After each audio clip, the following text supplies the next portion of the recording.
আসসালামাইকুম, সবাই কেমন আছেন? আজকে আমি রান্না করব পাঁচমিশালি গুঁড়া মাছ দিয়ে লম্বা বেগুনের চচ্চড়ি। আমি মাছ ধুয়ে বেগুন কেটে ধুয়ে নিয়েছি। এবার এটাতে আমি লবণ,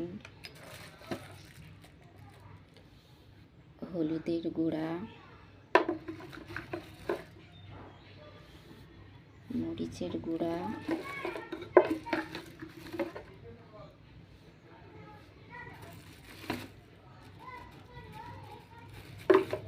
এবং ধনা গুঁড়া দিয়ে ভালোভাবে মেখে নেব।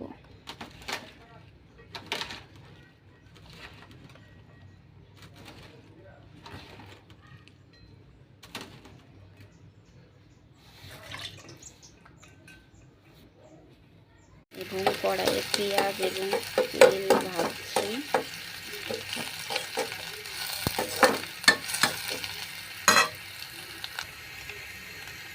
এবং কড়াইয়ে পেঁয়াজ এবং তেল গরম হয়ে গেছে। পেঁয়াজটা যখন একটু কালার হয়ে আসবে, এবার আমি মাখানো বেগুন এবং মাছটা তেলের মধ্যে দিয়ে দিব।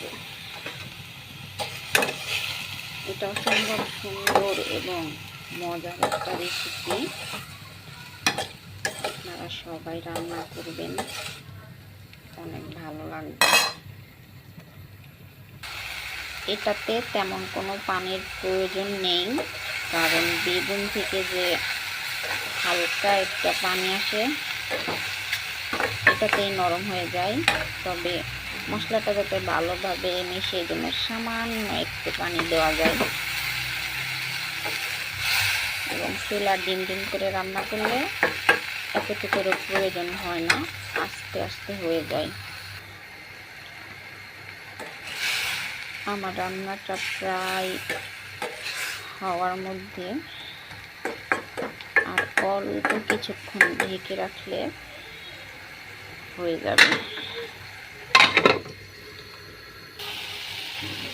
রান্নাটা প্রায় হওয়ার মধ্যে এবার আমি ধনে পাতা কুচি, কাঁচামরিচ কুচি দিয়ে ভালোভাবে নাড়াচাড়া করে